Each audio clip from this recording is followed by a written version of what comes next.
Hi everybody, my name is Dusty, this is Stephanie. Hey, how are you? And we are the proud new owners of a 2021 Bronco base model. And we'll talk about more about that here in a minute, but we wanted to introduce you to us and our new channel. And you may have seen our opening video that we just shot of picking up this Bronco. And we're gonna go more over it here in a little bit, but first we just want to tell you a little bit about who we are and our little background in Broncos. So Dusty, how long have you been a fan of a early Bronco? Yeah, I got my first one in '93, I think. So it's been a few years. Yeah. And we actually still have parts of that in Coco here. So I've never gotten rid of a Bronco. I've only lost them to attrition. So we still have a few pieces of my first one here in Coco. So we're the co-founders of SoCal Broncos, which is a large Bronco enthusiast group here in Southern California. And it's been going since 2001. So we just passed our 20th anniversary.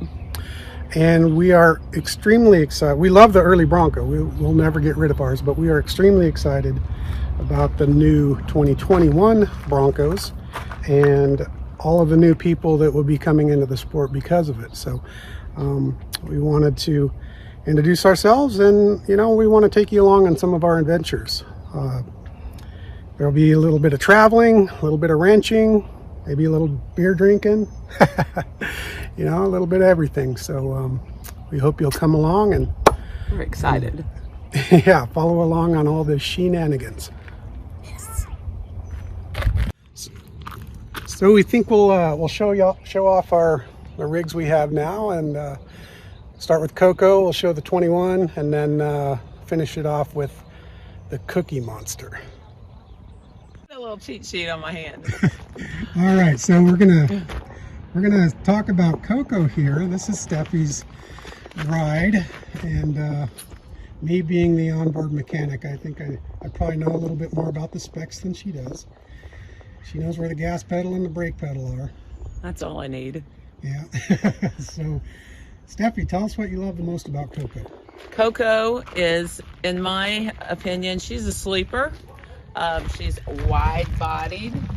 We did a full width extension front and rear on the axles, and I think on the trail, I was used to having it narrow, but on the trail, that full width axle is what really gives me stability, and I can push her to the limits, and I don't feel like I'm going to tip over, or I don't feel unsafe.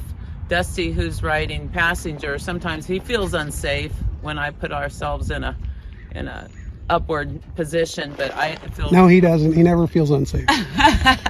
But I feel totally comfortable behind the wheel. I completely trust this rig because Dusty has built it and even overbuilt it so that I don't know where our weak spots are, but so far I've never found them. I haven't broken anything on this Bronco, and I push it pretty hard and put it in some peculiar positions. But that's the biggest thing I love about this Bronco is the full width. So it has, just to kind of expand a little bit on what Stephanie said, it does have full width axles from a '79 Bronco, and a high pinion Dana 44 and a big 9-inch in the back. And you'll notice it's a bunch of different colors. That's kind of a signature of Coco. I counted one time, and this Bronco is built out of 9 different Broncos. And that's kind of, every time I've told Stephanie we want to paint it, she says, no, we cannot paint it. So no, it's got to stay this color. So that's a collection. Yeah. So anyways, it has the engine. What's it got for an engine, Stephanie? It's a 5.8 liter 351 Windsor. That's right. Fuel injected. Fuel injected. I think this thing can be upside down and still run, and I'm a testament to fuel injection.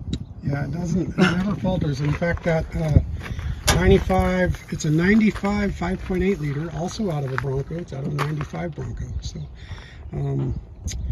let's see, it's got a cage that I built myself. I like this cage. We had a different cage on it. It's got a bit of a patina on it. Yeah, but that's okay. That's less I have to worry about cleaning. But I do like it's kind of a racer back cage. It's very streamlined. We don't have any, as you notice, there's no back seat here, so we just haul our spare tire and some minimal tools and our cooler in here. So we really don't need that extended family cage in here. Well, and it keeps us from having to haul people's kids on the trail. Well, I love kids. I'd love to haul kids too, but I do like the roll cage the way it is. So it's pretty minimalist. As you can tell, it doesn't get a lot of love in the washing department, but has a full aluminum roof. You can actually stand on that if you need a platform. So that's a little bit about Coco, and we're gonna take the 21 inside the shop where we'll kind of go over it, what it's got a little bit closer. So before we do that, let's talk a little bit about this beast. So this is my 2015 Jeep JK Wrangler Rubicon. Obviously it's a 4-door. Stephanie calls it the Cookie Monster. And I bought it new and we built it up and we've been wheeling it, and it's a great four-wheeler. It's not a Ford though, so I know my old man's been rolling over in his grave ever since I bought it. Pan here. So yeah, it's going to be gone pretty soon now that we have this Bronco. Obviously the Bronco is in its infancy, and you know, comparatively it's probably not as capable, but I think it will be someday. So I like this Jeep, but it's got to go. We're going back to being an all Ford family. So all right, let's talk about the 21, but before we do, we're going to pull her into the shop and maybe get her up onto the rack.